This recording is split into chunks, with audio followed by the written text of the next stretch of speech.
C'est un Lorrain au destin hors norme que nous recevons aujourd'hui, une véritable légende. Plus de 20 ans passé à la tête de l'équipe féminine de handball et un palmarès inégalé où il a mené les Bleus au sommet. Un entraîneur, non, pas tout à fait, un sorcier comme on l'a surnommé, et c'est un destin lorrain.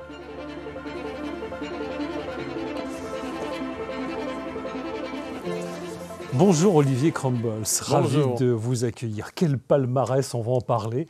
Mais tout d'abord, je voudrais que l'on démarre par des images que vous allez voir. C'était en octobre dernier à l'Arena de Tremblay en France. Vous êtes entré au Hall of Fame qui honore les plus grands sportifs qui ont œuvré pour le maillot tricolore. 537 matchs coachés, 15 médailles, 5 en or, 7 en argent, 3 en bronze. Vous êtes le sélectionneur le plus titré de l'histoire du sport français au féminin. Et vous quittez le banc après un quart de siècle où vous avez tout donné, tout réussi. Que ressentez-vous ce jour-là sur les images que nous avons vues et quels souvenirs vous gardez de cette journée? Alors, c'est pas trop mon truc ce genre d'événement, mais je pense que ça reste important, la reconnaissance. C'est quelque chose d'important. Alors, ils ont décidé de faire le Hall of Fame qui nous vient tout droit des États-Unis, avec des règles très précises. Et c'est vrai que ce n'est pas facile d'y rentrer. Il faut beaucoup de titres, beaucoup de sélections. Mais ce que je retiens, c'est la reconnaissance du milieu et de la fédération pour la longévité et la qualité du parcours. Ouais. Vous le montrez rarement, mais vous étiez ému. Oui, il y a une petite émotion. Il y avait aussi de belles images. Et puis, c'est sympa de le fêter au milieu du staff, au milieu des joueuses que je manageais encore il y a quelques mois. Alors, d'une équipe inconnue, du grand public, vous avez bâti l'une des meilleures au monde. Vous êtes aussi celui qui a mis sur le devant de la scène les filles du handball quand les garçons étaient les seuls, finalement, sous les projecteurs. On va essayer de comprendre votre chemin. Vous avez débuté comme joueur. Qu'est-ce qui vous a poussé au départ dans ce sport-là ? Alors, au départ, je faisais de l'athlétisme avec mes frères et mon père était entraîneur d'athlétisme. Et quand on a commencé à jouer au handball, on a trouvé ça beaucoup plus ludique. On s'amusait beaucoup plus à un entraînement de handball, à un match de handball qu'à l'athlétisme où il y a une forme d'austérité. Il y a cet hiver à traverser sur le stade. Oui, et puis c'est solo. Pardon ? C'est solo, surtout. C'est solo et on a accroché au sport de balle, on a accroché au sport co avec mes frères et on n'en est jamais parti. On a eu la passion du hand. Vous avez fait 10 saisons en championnat de France et en National 1A avec le SMEC, où vous avez joué avec vos frères donc Jean-Paul et Pierre, et 9 sélections en équipe de France. Déjà, vous aviez cette passion de la gagne ? Alors, le handball dans mon équipe du SMEC, c'était très passionné. On s'amusait beaucoup aussi, c'était un autre monde. On n'était pas professionnels, on se prenait moins au sérieux. Le handball était aussi un prétexte pour l'amitié, pour la fête. Par contre, sur le terrain, il n'y avait qu'une seule idée, c'était de gagner. On n'était pas une très grosse équipe du championnat de France, mais par contre, on était hargneux et on ne lâchait jamais rien. Et je pense que le parcours de joueur m'a beaucoup servi ensuite pour mon parcours d'entraîneur, aussi parce que mon frère Jean-Paul, qui était l'entraîneur du SMEC, m'a appris beaucoup de choses. C'était un excellent théoricien du handball et voilà, j'ai appris à son contact dans tout ce qui est le jeu, dans tout ce qui est la structuration de l'entraînement.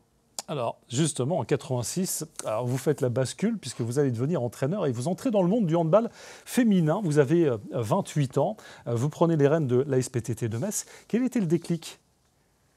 Le déclic, quelques mois auparavant, j'avais entraîné les équipes de Lorraine Filles, parce que mon frère, qui était aussi cadre technique en Lorraine, s'occupait des garçons. Et quand je suis passé cadre technique, il fallait s'occuper des filles, mais ça m'a plu tout de suite. Ce n'était pas une BA du tout et je sentais, sur ma dernière saison comme joueur, je voyais bien ces filles de la SPTT Metz qui allaient monter, qui avaient un vrai potentiel et je sentais qu'il y avait quelque chose à faire. Je ne me suis pas trop trompé par rapport à ça et c'est vite parti et c'est parti fort. Alors d'emblée, justement, on va le voir, vous semblez sûr de vous et je vais vous le prouver en images car en 1986, France 3, FR3 Lorraine était venu vous voir et vous consacre un reportage. Regardez, mais surtout, écoutez.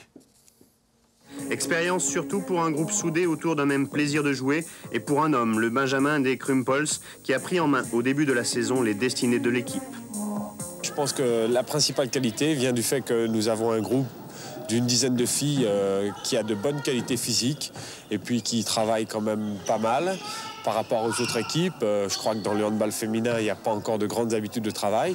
Nous, on a essayé de mettre pas mal d'entraînement dans la semaine. Et puis, même si par moment c'est un peu difficile, je pense que ça marche bien et le travail commence à porter ses fruits. On comprend que vous partez de bas, mais que vous avez déjà une idée de la recette pour en faire un club qui gagne. C'est ça votre secret de la réussite, c'est de ne pas douter?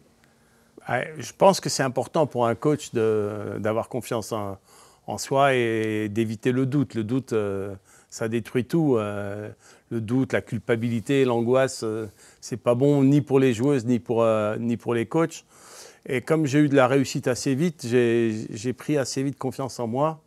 Et ça m'a aidé. Ça m'a aidé notamment dans les moments difficiles, hein, parce qu'il y a aussi des moments difficiles. Mais jamais personne n'a réussi à remettre en cause cette confiance en moi. Et vous allez faire de ce club le meilleur de France, gagnant 5 championnats de France entre 89, premier titre, et 95. Le Metz Handball en a désormais 26 à son palmarès. Et en 98, on va vous appeler pour prendre la direction de l'équipe de France. Une époque où les Françaises sont très, très loin d'être les meilleures au niveau mondial. Oui, l'équipe de France, dans les années 90, a eu beaucoup de mal avant que j'arrive à faire des résultats et ne se qualifiait pas ou sont qualifiés pour le mondial 17, mais on était loin des meilleurs. Et il a fallu beaucoup travailler, hein. Le secret de la réussite, que vous vouliez ou non, c'est le travail. Ouais. Et on a beaucoup travaillé. Il y avait cette expérience de Metz. J'ai eu la chance d'arriver aussi en équipe de France avec un statut de l'entraîneur de la SPTT Metz qui avait gagné beaucoup de choses. Donc j'ai eu la chance d'être tout de suite respecté. Et puis il y avait aussi une partie des joueuses que j'avais eues en junior. Ouais. Mon arrivée était attendue et a facilité les choses. Et les succès ne vont pas tarder en 99 face à la Norvège. Et puis il y a eu ce match, le match qui a marqué l'histoire du handball. C'était le 14 décembre 2003, Zagreb. À 7 minutes du terme en finale du mondial, l'équipe de France de handball féminin est menée face à la Hongrie. Et pourtant, que va-t-il se passer ? Eh ben, ce qui va se passer, c'est que l'équipe de France va remonter 7 buts en 7 minutes. De la proie dans ce match, on est redevenu le chasseur et inversement. Et on a égalisé à la dernière seconde. C'est un scénario inimaginable. Même encore aujourd'hui, je ne pense pas qu'il y ait eu de match de finale de championnat du monde dans n'importe quel sport co avec ce scénario.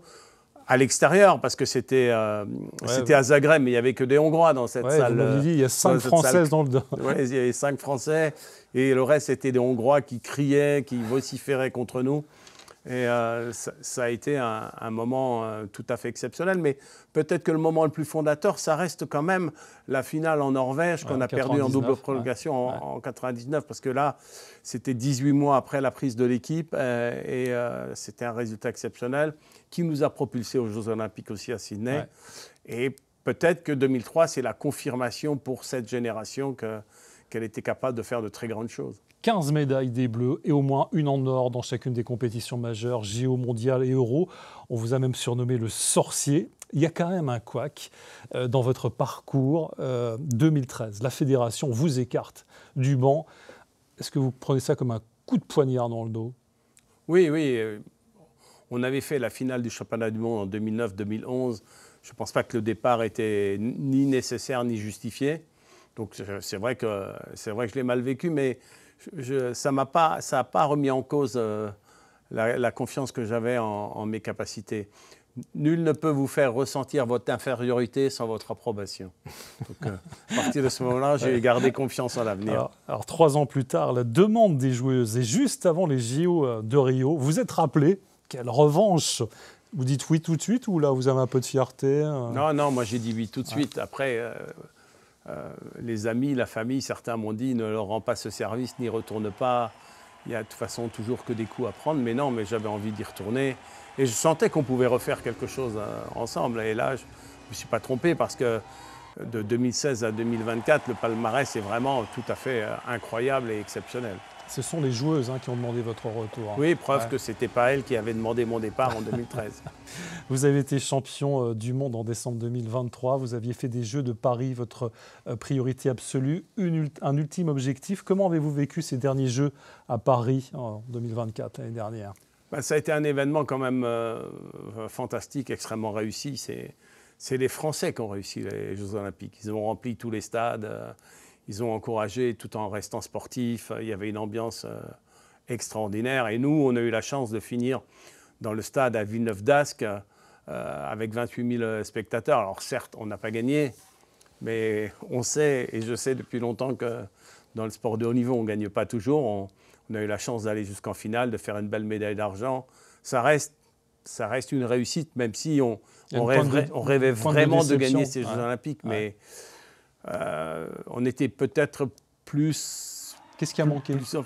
Peut-être un peu de fraîcheur sur la fin. On s'est fait trop accrocher par la Suède en demi-finale et on a puisé dans nos ressources, dans nos réserves sur la demi-finale. Et derrière, on n'a pas réussi à battre ces Norvégiennes qui sont une équipe aussi extraordinaire et qui, peut-être, il faut l'avouer, sont aujourd'hui plus forts que nous. Et puis en septembre 2024, un mois après la finale olympique perdue face à la Norvège, Sébastien Gardiou, votre adjointe, est choisi pour vous succéder. Clap de fin sur votre carrière, sur une longue carrière exceptionnelle. C'est dur de tourner la page? Pas du tout. Ah bon? Pas du tout. Moi, je suis très heureux d'avoir arrêté. J'ai eu ma part plus que ma part. Mais j'avais la sensation que j'avais été au bout de mon effort. Et j'ai mobilisé toutes mes forces jusqu'à Paris. Et derrière, j'avais ni l'envie ni la force de continuer. Vous êtes aujourd'hui un jeune retraité. Alors, vous faites quoi aujourd'hui? Je fais pas mal de choses. Je fais pas mal de représentations. Je suis beaucoup sollicité aussi comme conférencier. Oui. Et voilà, je fais pas mal de conférences. Sur le coaching. Merci beaucoup Olivier Crumbles, merci d'avoir accepté l'invitation pour vous asseoir sur le canapé de Destin Lorrain. Et merci à vous de nous avoir suivis. On aura évidemment un très grand plaisir pour vous retrouver très vite pour un autre Destin Lorrain.